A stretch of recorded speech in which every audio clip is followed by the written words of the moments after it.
कर रहा है कि चित्र में ए बी सी ई माने ए बी सी ई ये क्या है? वर्ग है। ये क्या है? वर्ग है। वर्ग माने एक भुजा क्या दिया? 4 सेंटीमीटर। अगर एक भुजा 4 सेंटीमीटर तो सारी भुजाएं क्या होगी? 4 सेंटीमीटर। एक अर्धवृत्त दिया है, अर्धवृत्त दिया है AEF, अर्धवृत्त है। तो इसका जो व्यास होगा वो क्या हो जाएगा? 4 सेंटीमीटर। व्यास क्या हो जाएगा? 4 सेंटीमीटर, क्योंकि ये वर्ग के ऊपर ही बना है। दूसरा इस तरफ देखो, समद्विबाहु त्रिभुज है EDC। ये क्या है? इसका जो ऊंचाई है, ऊंचाई त्रिभुज की 5 सेंटीमीटर। समद्विबाहु त्रिभुज माने दो भुजाएं इसकी बराबर है 5 सेंटीमीटर। और ये इसकी जो आधार है त्रिभुज का वो क्या हो जाएगा? 4 सेंटीमीटर। तो ध्यान दो, कर आप पूरे एरिया का क्षेत्रफल ज्ञात करो। इसमें कितने पार्ट हो गए? 1, 2 और 3 अलग अलग करके निकालना। तो सबसे पहले हम निकालते हैं पहले का अर्धवृत्त। अर्धवृत्त का क्षेत्रफल, अर्धवृत्त का क्षेत्रफल बराबर पाई आर स्क्वायर होता है वृत्त का क्षेत्रफल। इसके बटे 2 हो जाएगा। हमने कर दिया बटे 2, आधा है ना इसलिए बटे 2। ये हो गया 22 बटे 7 गुणे कितना है यार? 4 व्यास है तो आर माने त्रिज्या, त्रिज्या क्या हो जाएगी? आधी व्यास की, तो 2 गुणे 2 हो गया। अब इन सब के बटे क्या है? 2। ये 2 2 कट गया, हो गया 22 गुना 44 बटे 7। अब इसका भी जोड़ लो, 44 भागे 7, 7 42 2.0 7 गुनी 14 6 0 7 8 56। ये हो गया लगभग 6.28 वर्ग सेंटीमीटर। ये एक कमेंट निकल गया। अब दूसरा आ जाओ। दूसरा कह रहा क्या हो गया? वर्ग है। क्या है?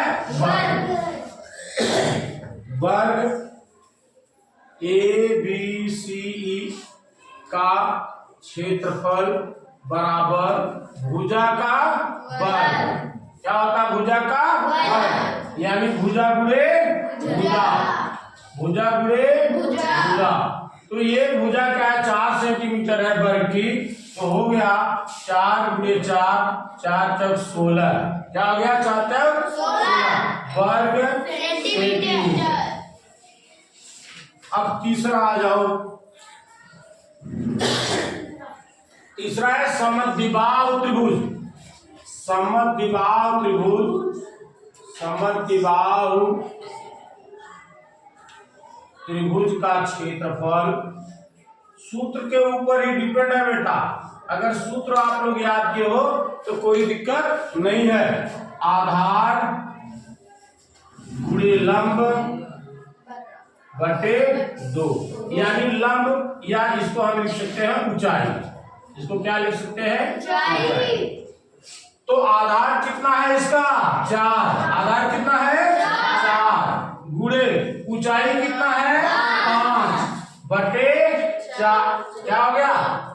2 2 बटे 2। तो 2 दूनी 4, ये हुआ 2 गुणे 5 दूनी 4। क्योंकि जब भी क्षेत्रफल की बात होगी वो वर्ग लगेगा। अब कह रहा है कि चित्र में बने आकृति का क्षेत्रफल, माने आकृति की क्षेत्रफल, आकृति का क्षेत्रफल बराबर पहले का क्षेत्रफल धन, इसको लिख सकते हैं अर्धवृत्त का क्षेत्रफल, अर्धवृत्त का क्षेत्रफल प्लस वर्ग का क्षेत्रफल प्लस समद्विबाहु त्रिभुज का क्षेत्रफल।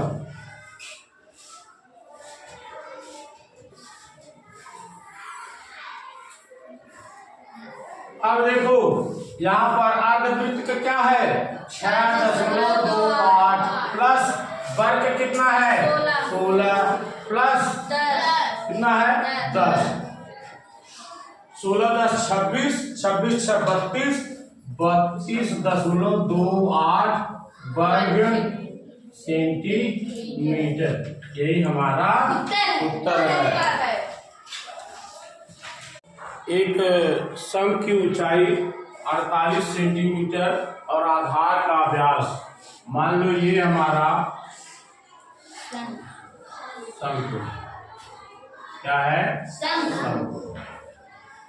तो कह रहा है कि इसकी ऊंचाई कितना है 48 और व्यास ये व्यास तो व्यास क्या है व्यास हो गया 28 तो त्रिज्या कितनी हो जाएगी त्रिज्या बराबर 28/2 यानी 14 सेंटीमीटर। ध्यान दो त्रिज्या आधा हो गई 14 सेंटीमीटर जिसको हम आर कहते हैं। क्या कहते हैं आर। और यह हमें दिया हुआ 48 का। इसी लगे हाथ हम तिरछी ऊंचाई भी निकाल लेते हैं। तो यल बराबर √L² प्लस इसमें देखो सारे सूत्र शामिल हो गए। तिरछी ऊंचाई बराबर भी हो गया आयतन भी हो गया वक्रपृष्ठ हो गया संपूर्ण पृष्ठ होगा शंख का सारा चीज इसमें है। इस सवाल को थोड़ा सा ध्यान से समझना। तिरछी ऊंचाई बराबर √H² प्लस R² बराबर H माने 48 का वर्ग प्लस R माने 14 का वर्ग बराबर √48 का 2 वर्ग ये होगा √48 का वर्ग प्लस 14 का वर्ग 48 गुणे 48 8 टाइम 64 6 ना 8 चौक 32 32 6 38 4 8 32 3 4 चौक 16 3 19 4 8 2 10 और 9 3 ये 2304 हो गया √2304 प्लस 14 का गुणा 14 करो कितना 196 इसको जोड़ो कितना हो जाएगा √6 4 10 9 1 10 4 1 5 ये आ गया 2500।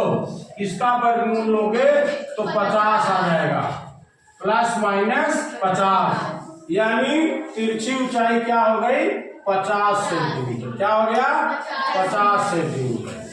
अब हम क्या करते हैं आयतन एक एक निकालते हैं। पहला आयतन तो शंख का आयतन क्या होता है यहाँ लिखो शंख बराबर 1/3 πr²h।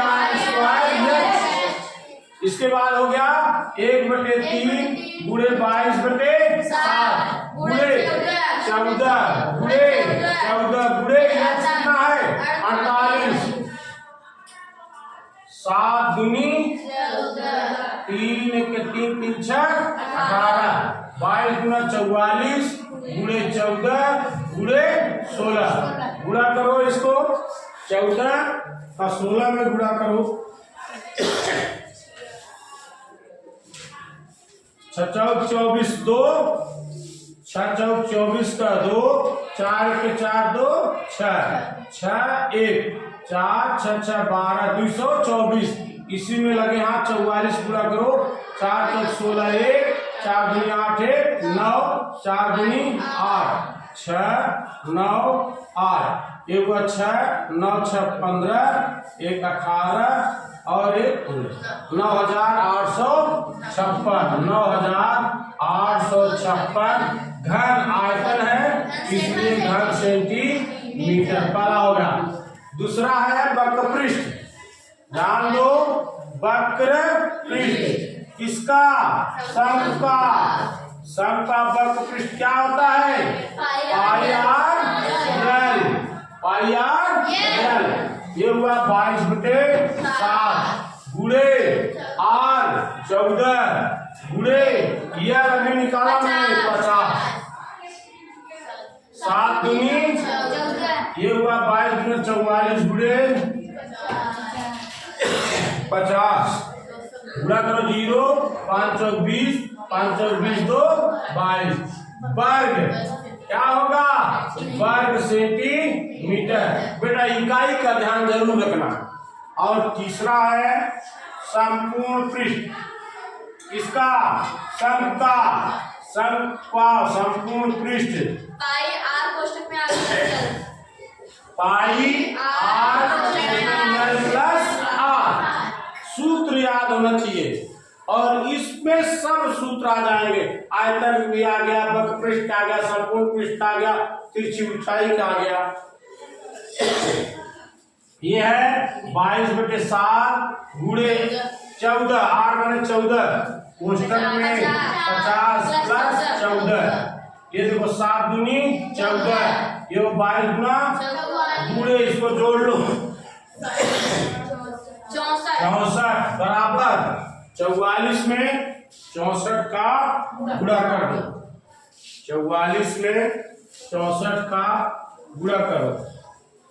4 चौक 16 1, 4 चौक 16 1 17, 6 चौक 24 2, 6 चौक 24 2 26, 6 7 4 11, 7 1 8, 2816। ये 2816 वर्ग सेंटीमीटर। ये उत्तर हो गया। एक वृत्ताकार पार्क ये पार्क हो गया। ये वृत्ताकार पार्क हो गया जिसका व्यास 84 मीटर। क्या है 84 मीटर। क्या है व्यास।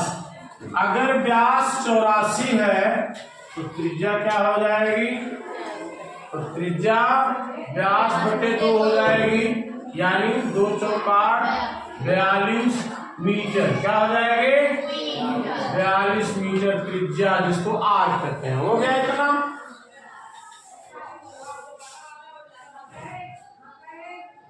लोग पढ़ना नहीं चाहते, हम पढ़ाना भी नहीं चाहते। तो व्यास हो गया 84, तो त्रिज्या हो गया 42 जो कि आर है। अब कह रहा है इसी के 3.5 मीटर ये एक चौड़ी इसके चारों तरफ सड़क बनी, इसके चारों तरफ सड़क।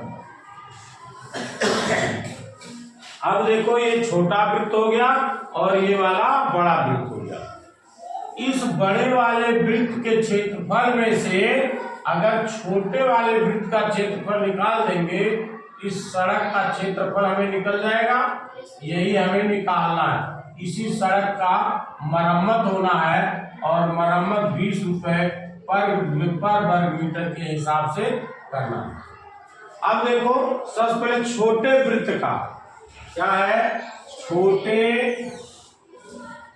वृत्त का क्षेत्रफल पाई आर स्क्वायर फार्मूला है 22/7 गुणे आर क्या है 42 गुणे 42 6 42 6 का गुणा इसमें 6 दूनी 12 6 दूनी 12 1 13 गुणे 42 बराबर 132 में गुणा 42 करो। एक एक चीज बताता। 2 दूनी 4 3 दूनी 6 2 के 2 4 दूनी 8 4 3 12 1 4 के 4 1 5 जोड़ो 4 8 6 14 2 2 4 1 5 5544। ये हो गया 5544 वर्ग मीटर। अब जो बड़े वृत्त का है क्या है, बड़े वृत्त की त्रिज्या क्या हो जाएगी या व्यास बड़े वृत्त का व्यास 3.5 इधर और 3.5 इधर बढ़ जाएगा। क्या होगा 3.5 धन 3.5 यानी हो जाएगा 7। कितना 7 मीटर। व्यास जो है 7 मीटर बढ़ जाएगा। 84 में 7 जोड़ोगे कितना हो जाएगा 84 7 91 मीटर। कितना आ जाएगा?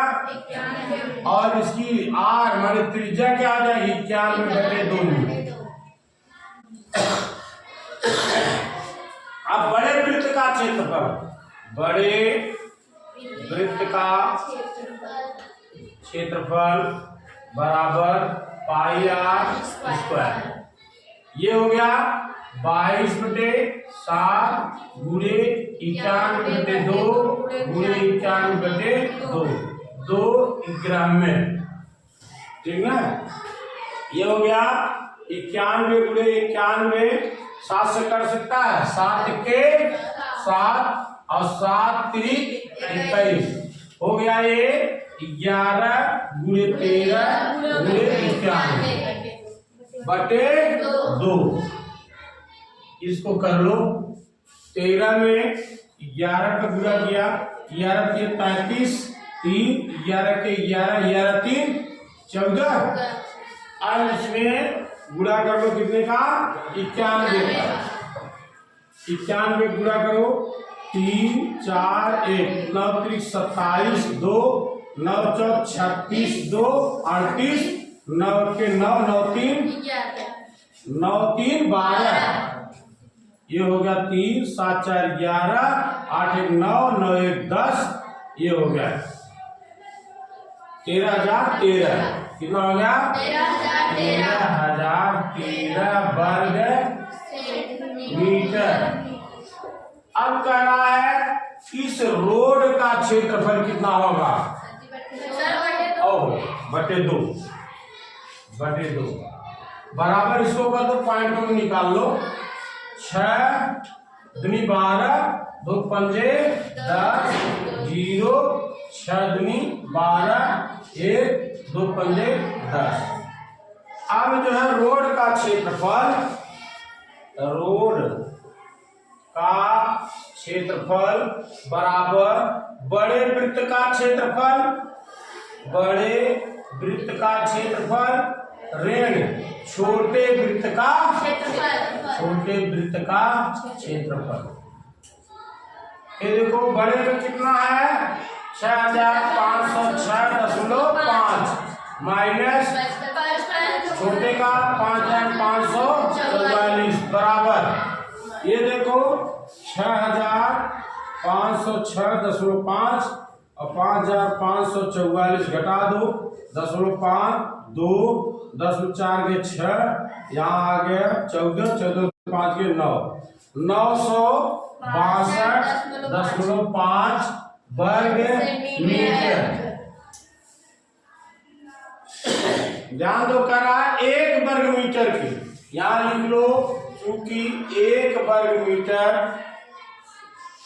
सड़क मरम्मत का खर्च, मरम्मत का खर्च कितना है? 20 रुपए। इसलिए 962.5 वर्ग मीटर सड़क मरम्मत बराबर कितना खर्च आएगा? 9,662.5 20 बराबर गुणा कर लो, 2 0 हो गया, 5 दूनी 10 1 हो गया, 2 दूनी 4 1 5 हो गया, 6 दूनी 12 हो गया, 1 हाथ से 9 दूनी 18 1 19 हो गया। कितने अंक पे दशमलव? 1 अंक पे दशमलव, यानी ये हो गया 19,250 रुपये। क्या हो गया? रुपये। इतना सड़क मरम्मत में खर्च होगा।